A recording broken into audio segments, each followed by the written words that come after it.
Bonjour à tous et bienvenue dans cette nouvelle vidéo. Aujourd'hui j'aimerais vous parler d'un jeu de rôle, mais pas n'importe quel jeu. Je vais vous parler bien sûr du loup-garou. J'y ai joué il n'y a pas longtemps avec mes élèves de seconde et j'aimerais tirer avec eux quelques enseignements de ce jeu qui n'est pas qu'un jeu de rôle, c'est aussi, nous le verrons, un jeu d'oralité. Et non, le loup-garou n'est pas seulement un jeu qui a pour objectif de nous divertir pendant nos longues soirées d'hiver entre amis ou qui sert à occuper les dernières heures de cours avant la fin de l'année. Le loup-garou, c'est aussi un jeu d'oralité et qui permet de découvrir l'importance de la parole, de l'argumentation, de la gestion de son stress. Vous avez ainsi pu découvrir, à travers le jeu du loup-garou, qu'il était fondamental de pouvoir parler et parfois de pouvoir se taire, de comprendre les logiques des argumentations de chacun. Et certains ont remarqué que, et c'était vrai, que certains, tandis qu'ils étaient loups-garous, étaient beaucoup plus stressés, ils bougeaient beaucoup plus les jambes sous les tables, ils avaient les mains qui se refermaient beaucoup plus souvent. Et donc on voit que la gestion du stress transparaît dans notre comportement, dans nos voix, dans ce que l'on appelle notre ethos. Et en cela, le loup-garou démontre de l'importance de la parole, de l'argumentation et de la gestion de son stress. Mais plus encore, le jeu du loup-garou, c'est aussi être capable de se défendre et de se faire entendre. Comme vous le voyez avec le Bitmoji, on voit que oui, la meilleure des défenses, ça peut être aussi l'attaque. Il faut pouvoir encaisser les coups, les rendre, les donner aussi. Et puis, il faut être capable de se faire entendre. Et si pour certains, ça a été même difficile de canaliser leur énergie, pour d'autres, ils sont peut-être passés un petit peu à côté de leur rôle, à côté de l'importance qu'il y avait de se faire entendre dans un monde des loups-garous et des villageois où tout le monde veut prendre la parole, où tout le monde veut s'exprimer, et où souvent on entend ceux que l'on ne doit pas entendre et on n'entend pas ceux que l'on devrait entendre. Et là vient le nouveau problème que je vais aborder maintenant. Alors c'est vrai, se défendre, se faire entendre, ça peut être compliqué. Et pour certains élèves, on a vu ici de véritables difficultés. Certains avaient des votes contre eux et n'osaient véritablement pas se défendre. Ils n'avaient pas l'idée de porter la faute sur quelqu'un d'autre. Ils n'avaient pas l'idée de pouvoir essayer de trouver des arguments, de pouvoir dénoncer des stratégies, notamment quand on avait des groupes entiers qui, notamment composés de tous les loups-garous, votaient unanimement contre une même personne. On a eu des classes, et notamment les classes où les loups-garous ont gagné, ce sont les classes où soit les loups-garous étaient vraiment très bons, soit les aidants, et nous le verrons juste après, c'est-à-dire les cartes de voyantes, de petites filles, de sorcières, étaient vraiment très mauvais dans la gestion de leur rôle. Ils n'ont pas su, ces élèves-là, défendre les villageois au moment où il le fallait. Ils n'ont pas su prendre les devants. En vérité, il n'y avait pas chez eux parfois de grandes gueules qui permettraient de rompre la stratégie des loups-garous qui unanimement votaient pour la même personne. Et comme la petite fille ne parlait pas, comme la voyante ne parlait pas, on se retrouvait face à des loups-garous qui portaient des accusations sur n'importe quelle personne, et les villageois n'ayant aucune indication, eh bien ils suivaient le vote en groupe. Il y a eu des classes où parfois il y avait des votes unanimes, il y avait quasiment aucune possibilité de voter entre deux personnes. J'essayais toujours de faire en sorte qu'il y ait un choix entre une personne et une autre, mais parfois certaines classes faisaient un vote quasi unanime contre une même personne. Et ça a été quand même assez dommageable. Pour d'autres, certains se sont véritablement affirmés dans leur rôle parfois, je dirais gentiment, de grande gueule, mais ils ont réussi, qu'ils soient loups-garous ou villageois, soit à démasquer les loups-garous parce qu'ils avaient un rôle important et ils ont su rallier à leur cause des personnes, soit à être loups-garous et à entuber un petit peu tout le monde. Et là on voit le pouvoir véritable de la parole que celui de convaincre, tandis que ceux qui avaient la réponse, ceux qui avaient raison, n'ont pas su le dire, n'ont pas su le communiquer, et c'est là qu'ils ont fait perdre leur équipe.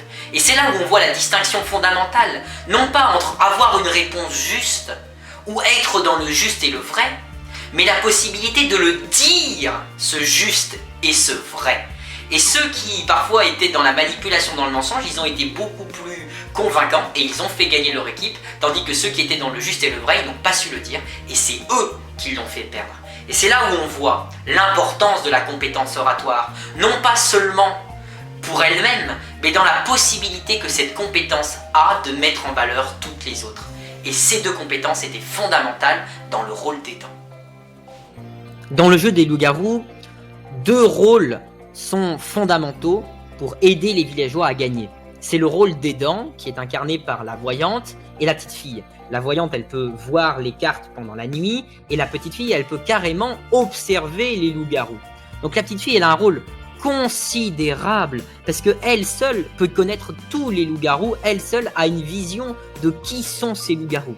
La voyante, quant à elle, elle a plus un pouvoir de protection, je dirais, parce qu'elle peut aussi observer des cartes qui ne sont pas celles des loups-garous et donc potentiellement innocenter une personne qui aurait été accusée. Et certains, hélas, n'ont pas joué le rôle de la voyante et de la petite fille. Ils sont restés dans leur rôle d'élèves timides et ils n'ont pas joué leur rôle d'aidant. Quel était ce rôle? Eh bien, le rôle d'aidant, c'est un rôle en 5 étapes et en vérité une 6e étape qui est le retour à la première et qui est celui de la sortie de la timidité et du gain en leadership. Il faut que ce rôle de voyant et de petite fille, ça soit quelqu'un qui puisse sortir de sa timidité, de sa zone de confort pour gagner en leadership, pour se faire entendre finalement. Et c'est lui aussi qui doit pouvoir donner des coups. Dans un premier temps, il est dans le silence, il observe, il comprend, il analyse, il prend des informations, il en déduit ensuite des hypothèses, voire des faits dont il est certain. Il a vu une carte, il sait, il a vu un loup-garou, ou bien il a des hypothèses. Oh, j'ai entendu quelqu'un défendre cette personne qui est loup-garou, c'est quand même assez bizarre, elle la défend tout le temps. Elle met en place une stratégie, soit pour dénoncer une personne qui soutient un loup-garou, soit pour monter un vote contre quelqu'un, soit pour protéger aussi quelqu'un qui aurait un pouvoir important. Par exemple, la voyante qui voudrait protéger la petite fille. Ça peut être aussi une stratégie, non pas de dénonciation, mais peut-être aussi de protection. Ensuite, il faut bien pouvoir dénoncer, soit quelqu'un d'autre, soit un loup-garou directement, en portant la faute sur autrui, en mettant en place cette stratégie qu'on vient de mettre en route à l'étape 3. Et enfin, l'étape 5, gagner le vote en ralliant par son discours à sa cause des personnes. Et puis, 6e étape, qui est une étape un petit peu subsidiaire, mais qui revient aussi à la première, qui est retourner dans le silence pour se protéger à nouveau des soupçons et ne pas trop attirer l'attention sur soi pour éviter d'être tué dans la nuit d'après. Donc voilà comment le rôle d'aidant se compose, et voilà à quel point certains sont passés complètement aussi à côté de ces logiques. Alors quel message retenir de cette vidéo? Je m'adresse aux timides, à ceux qui ont peur, à ceux qui n'osent pas encore. Je vous le dis droit dans les yeux. Osez vous exprimer.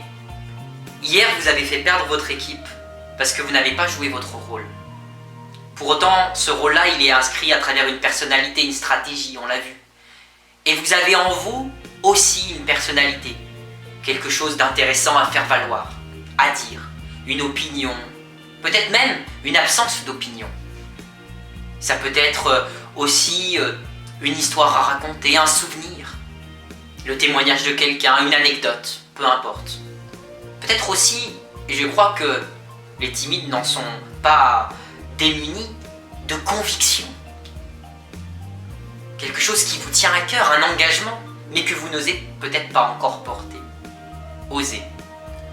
Osez dépasser cela. La timidité, ce n'est pas un trait de caractère. C'est une habitude que vous avez prise de vous retrancher en vous-même.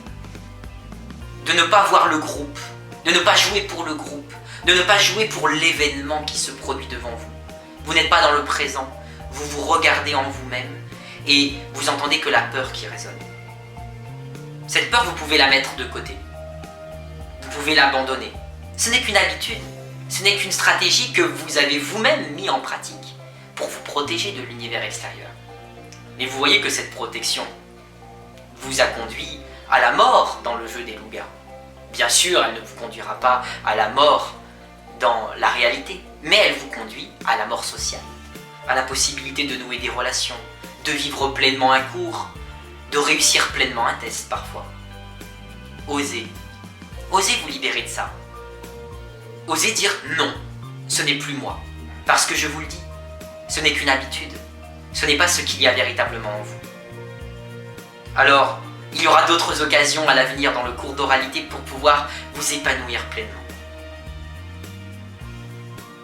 Essayez. Forcez-vous au départ peut-être un peu. Oui, c'est une sortie de zone de confort. C'est toujours douloureux. Ça fait du mal. Oui, un peu, au départ. Mais ô combien ce mal peut être important et difficile à surmonter, mais ô combien il pourra être libérateur. À quel point vous pourrez à nouveau respirer, souffler et vous rendre compte que vous avez la liberté de dire et de ne pas dire, que vous avez la liberté de faire valoir votre propre voix, vos propres émotions, vos propres sensations et surtout vos propres convictions. Et là, vous passerez d'une mort sociale à une renaissance, une existence, voire au triomphe, au leadership de ce que vous avez pu émettre comme stratégie, de ce que vous avez pu émettre comme conviction, de ce que vous avez comme engagement. Osez. Osez dans le cours d'oralité.